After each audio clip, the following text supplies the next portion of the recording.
Most founders sound exactly like the competition. If you want to be competitive in a crowded market, you can't just be better, you have to be different. I'm your host, Cameron Olds. And I'm Dallin Merrill, and we're here to talk about how you can avoid being mistaken for your competition, differentiate your brand, and ultimately create a lasting competitive advantage for yourself in the market. Welcome to Differentiate or Die.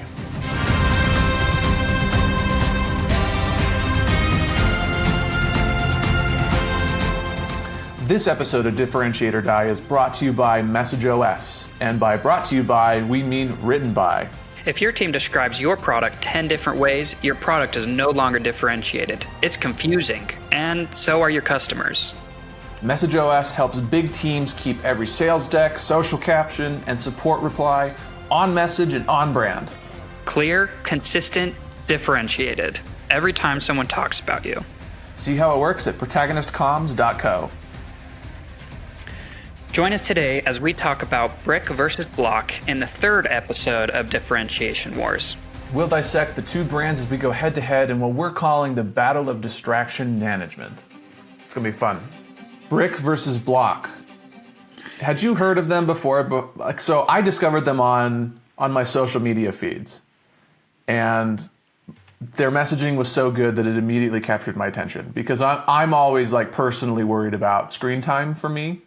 And like how long, like am I caught doom scrolling? Am I not being productive? How can I maximize for productivity and lower my distractions? So like I'm always on the lookout for this type of stuff.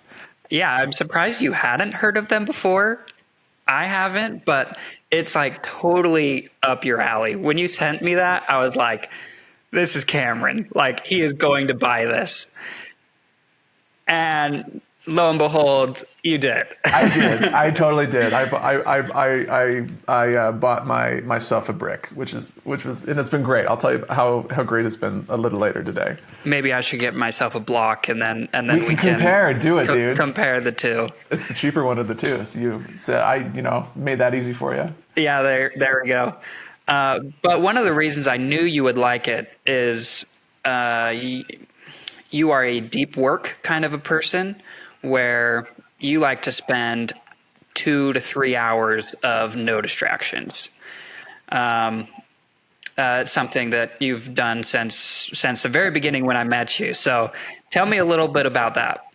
Yeah, so I read Cal Newport's book Deep Work when I was in college. I read it during the pandemic because I didn't ever read before the pandemic, but then I picked up reading as a hobby, and that was like the first book I read. Totally changed my life. Great book, great philosophy. The Deep Work philosophy is really great. If you haven't read the book, go ahead and do yourself a favor and get it. But yeah, like essentially what Deep Work is it's just like long stretches of uninterrupted, focused time. And the whole idea is that if you're uninterrupted and you're focused, that you will produce at higher volumes and at higher quality, just because your brain, your brain just needs a little bit to get sucked into the task, right? Oh yeah. I mean, think about all the emails you get, all the notifications, and by the end of the day, people at work are like, what did I do? What happened? Like, where did all my time go? So setting aside some time to really actually get something done is super valuable. And I think that's where Blok and Brick saw this opportunity to help people, because the number one issue is technology with that, right? So tell me a little bit about what Brick and Blok do, Cameron. So there's lots of different productivity tools out there that try to help you manage your screen time. Like Apple itself has built-in like screen time controls where you can set time limits on certain apps. But the thing that got me, before I get into that, what are they? What type of product are Brick and Blok? They're like physical screen time control tools. So they combine the hardware with the software.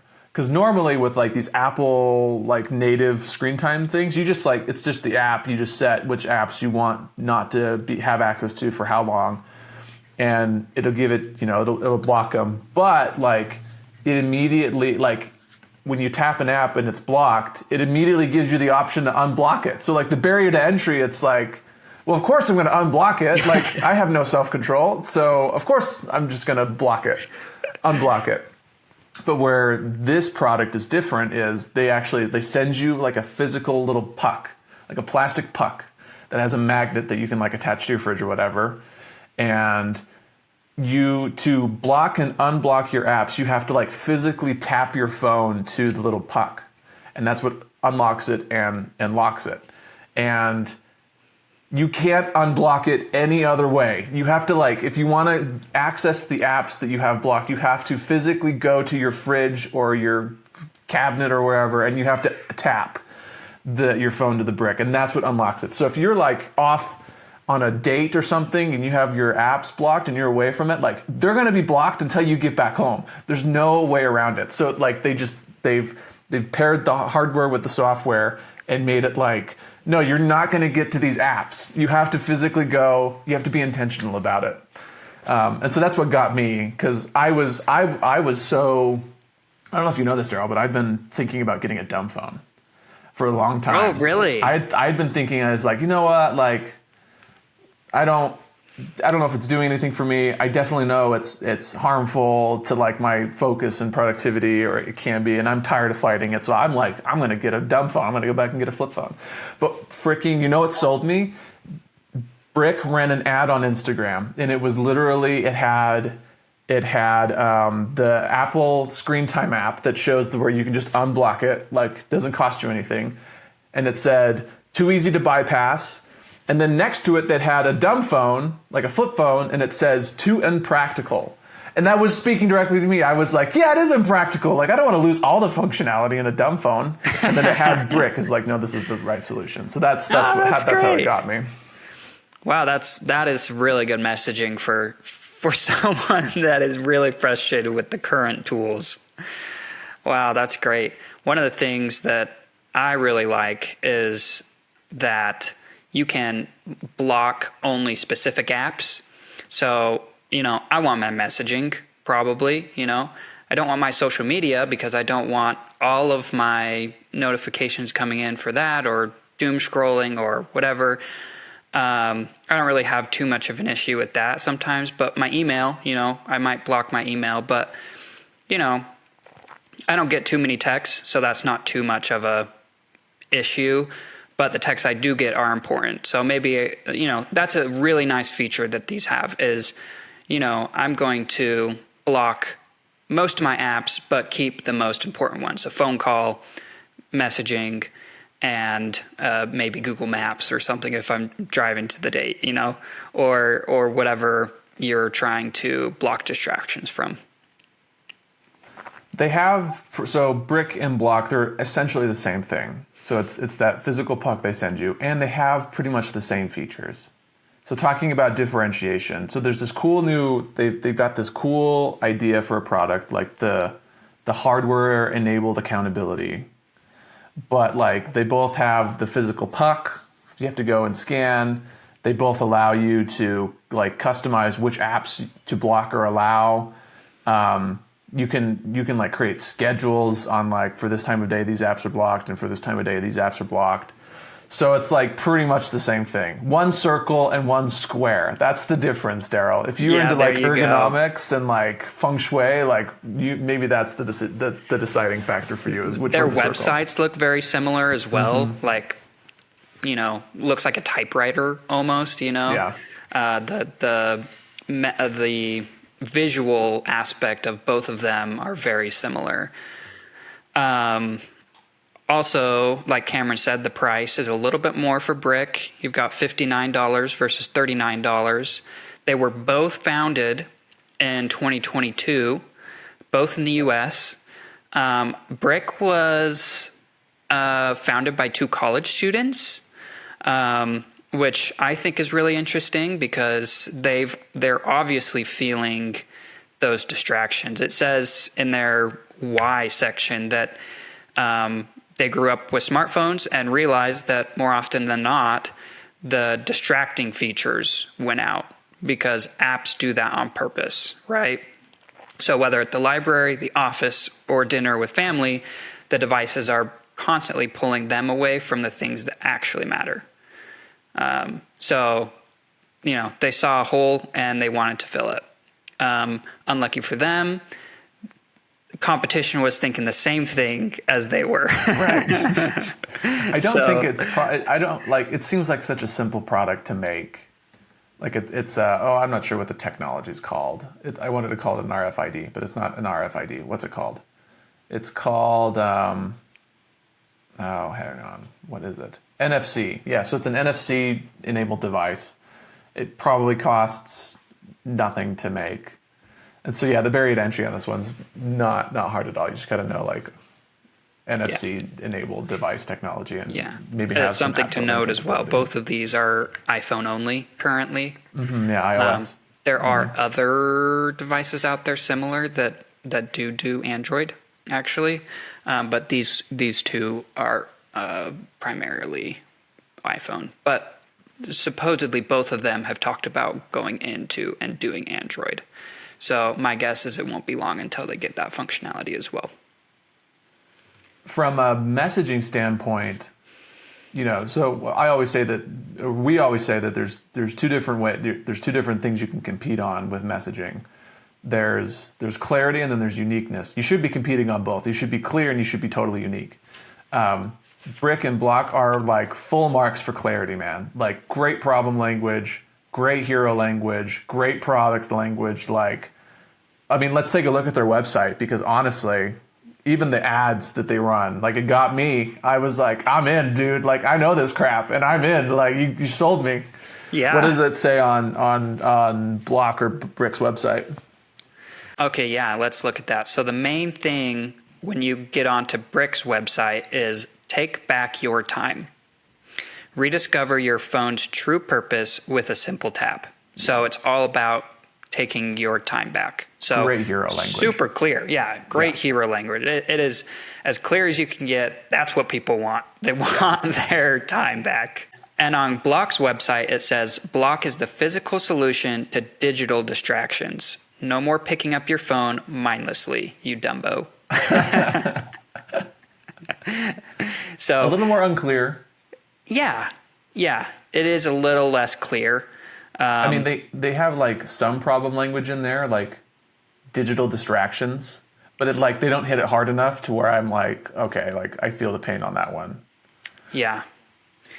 I really like almost their subtext more than their big text. No more picking up your phone mindlessly, you dumbo. Yeah, that's good hero language. It's no more picking up your phone mindlessly. That's what everyone wants. That's what everyone constantly fights. Yeah. That's good. They should almost swap the H1 H2. Yeah, I agree, because they lead with the product information, right? It being a physical, they're saying that they're the hero. They're they're positioning themselves as the hero instead of the guide. Another mark. So Brick doesn't have any. Maybe they do. I don't think they have any problem language on their website. I think it's all just like hero language and product language, where they say take back your time, but then they describe the product and all that stuff. They have customer reviews, which is great, but no problem language. They're not really talking about this.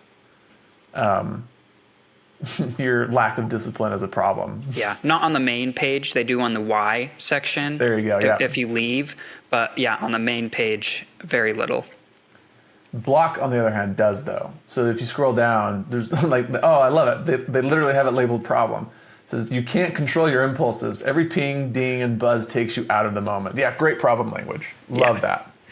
Yes. Oh, and then they have failure language too, dude. Look at this.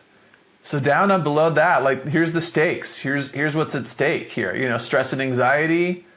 That quick phone check is always a waste of time. Bad sleep. Scrolling in bed at night. Lack of focus. You find it hard to sit down. Yeah, frick, dude. They've got problem language and they've got failure language. Oh, great combo. Couldn't have done it better myself. That's absolutely great. That is great. Wow. Okay, so looks like Blok failed at the very beginning, but then did really, really well. And Brick did really, really well at the beginning and then failed on the problem language. So choose your poison there. But yeah, they are both hitting on some of those points really well. Yeah. And I think you mentioned it earlier. It's worth saying that like everywhere else, I mean, like Brick has problem language in their ads. I've seen great problem language. So like I think it would be fair to say that these two, in terms of clarity of message, these two are like toe to toe. Like great. It's simple. It's easy to understand.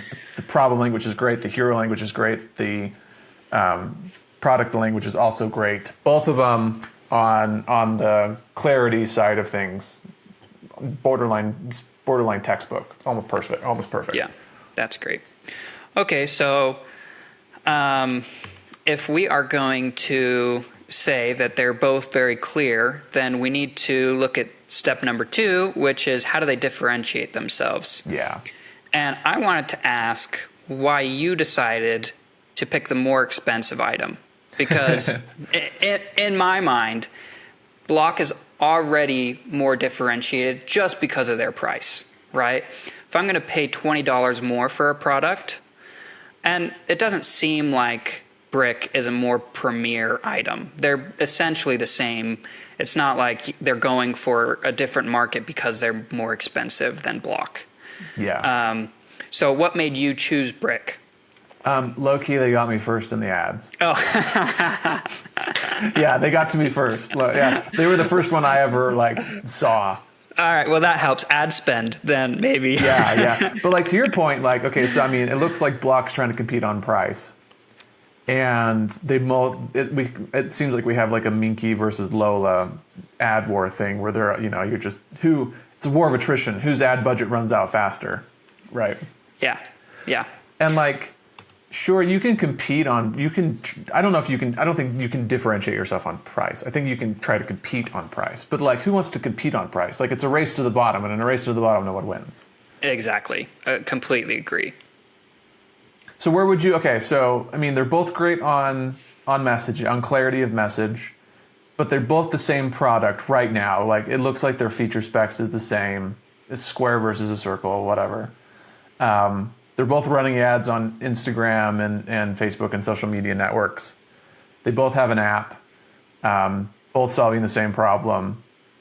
How would you differentiate them? Where would you, if you were in the room with either Blok or Brick, like what would you suggest? That was a really great question. Well, one of the first things we would do is look at who is currently purchasing their product, right? Where is their market currently? Who is the biggest purchaser? And when I think about Brick, we've talked about how they were 2 recent college graduates, right? So that's one way that they could potentially differentiate themselves is with their audience. My guess is a lot of their fellow students purchased them, right? So maybe they go super deep into, hey, we are a college distraction tool.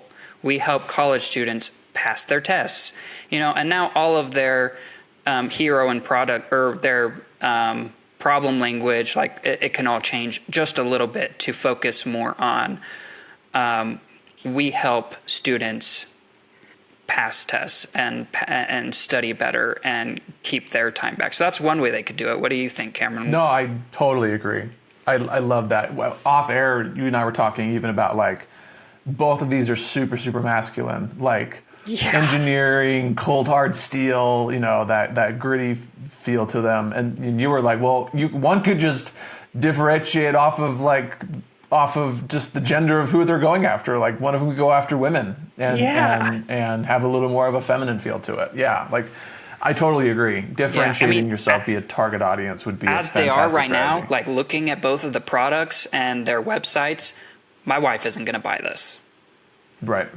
Like they are very masculine. If she got an ad like this, she would just swipe next, Right. Neither of them visually or messaging wise are going after a female audience. And if they differentiated towards them, they have the same problems, right? They have those very similar issues that we all do. We all have that same issue. So definitely a way to differentiate it. we were even talking, we did an episode previously on Gab Wireless, which is the safe phones for kids. Another target audience could be parents. This was your idea, actually. Why don't you say it? Because I thought it was brilliant. Yeah. Oh, yeah, totally. I mean, similar to Gab, Gab is all about safe kid phone usage, right? So Brick or Blok could totally come in and be like, okay, we help protect your kids, same as they do. And, when they go to school, you can have them tap the Brick or the Blok, and they can only use their messaging app and their phone calls, nothing else, right? They don't get to use social media at school. They don't get to use, or wherever they're going, so that they have access only to the apps that you want them to have access to. And you could easily hide the actual Brick or Blok, like, somewhere in the house. Yeah. So they can't go tap it. Yeah. Yeah. Yeah, freaking brilliant. Because, the problem is so wide. Basically anyone that has a phone is in some way addicted to it. Because they're engineered to be that way. They're engineered to be addicting. Yeah. They're engineered to be enticing and hard to quit, right? But if you wanted to differentiate yourself, 100% do it on target audience, because parents have the same problem, but they also have different subsets of that problem. Like, they're worried about it with their kids, or women are worried about it for different reasons than men. I would assume maybe you could tease that out. Yeah. But the messaging changes. Like, once you go from one target audience to the other, and you narrow in and you niche in, you're going to be able to start talking to actual pain points that are niche to that target audience, on top of just the great messaging of hey, take back your time. Don't be addicted to your phone. This is great, So you can keep both, but you can capture a different section of the market, go where it's blue ocean, no one's competing here, and then, leave the other guy behind to do whatever the frick they want. Yeah. Yep. I love that. That is so great. I've been thinking right now with the schools, one of the big things is that you said that they can schedule on the apps. So you can say, after 10 p.m., everything's blocked, or 11 p.m. So there's a lot of different kinds of markets that they could get into. Yeah, 100%. Another one I'm thinking of right now, employers, you're coming into work, you gotta, you can only use these apps today, or that one is a little bit harder, maybe for a younger demographic. They're coming into Gen Z, working at Little Caesars, yeah. No phone time. Yeah, it's not it would be a little bit looked down on a lot of professions. Oh, you don't trust me, But if you're working at Lagoon or something, and you don't want your 15-year-olds coming in with their phones and playing on their phones at Lagoon, you can have them all tap the Brick or something. So it could be a tool used for you could market it towards that too, a professional workplace. Yeah, I'm even thinking down this line. So obviously the message would change per target audience, but also I think you would probably also see changes at the product level. Different target audiences would probably want different features as well. So the parents would want something that would help make it a little bit easier. They could, I don't know, but you could continue to you could further build your competitive moat by just adding niche feature sets based off of who you were talking to. Yeah, I know a big one is a lot of concert artists hate their being recorded, when you go into a concert. Oh, yeah. So just exactly like what you're talking about, you don't want to have to make everybody tap something on the way in, but maybe you differentiate your product. It's all about the physical thing, right? So, a tunnel that they walk through that automatically does it. So now your product is very different because it's right as you walk through, automatically blocks your camera, They don't want their video getting out. So, and they would pay a lot of money for that. Yeah, 100%. I think, differentiate by target audience. Absolutely. These are, You could capture a lot of the market just by niching down, figuring out which market has an even more like compounded version of this problem, like who has it worse. Maybe like engineers. Oh yeah, people like they're on the computer all day or on their phone all day. Yeah, like, and they have to do work on their phone. Like, yeah, like, Yeah. make a ton of money, capture a lot of the market. Otherwise, you're kind of just like duking it out with your ad budgets, like these two are. Yep. And or you're competing on price, and that sucks. No one wants to Yep. be a commodity competing on price. So. Yeah, and I think for now, there's a large enough market that they're okay competing like this. But the longer it goes on, they're going to want to differentiate even more so that they capture the part of the market that they want. Yeah.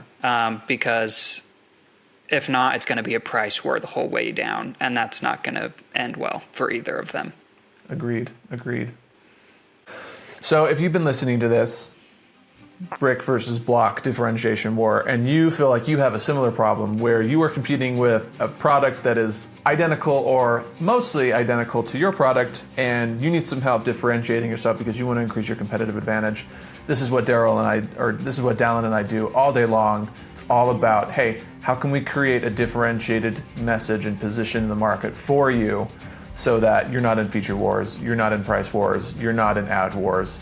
You can just go sail into the blue ocean and capture all the market uninterrupted because no one's playing the same game you are. If that's what you're wanting and that's the problem you have, go to protagonistcomms.co. That's comms with 2 M's. Go to protagonistcomms.co, and we have some tools there that can help you get the conversation started so that you are not competing on price and you're competing because you are truly different.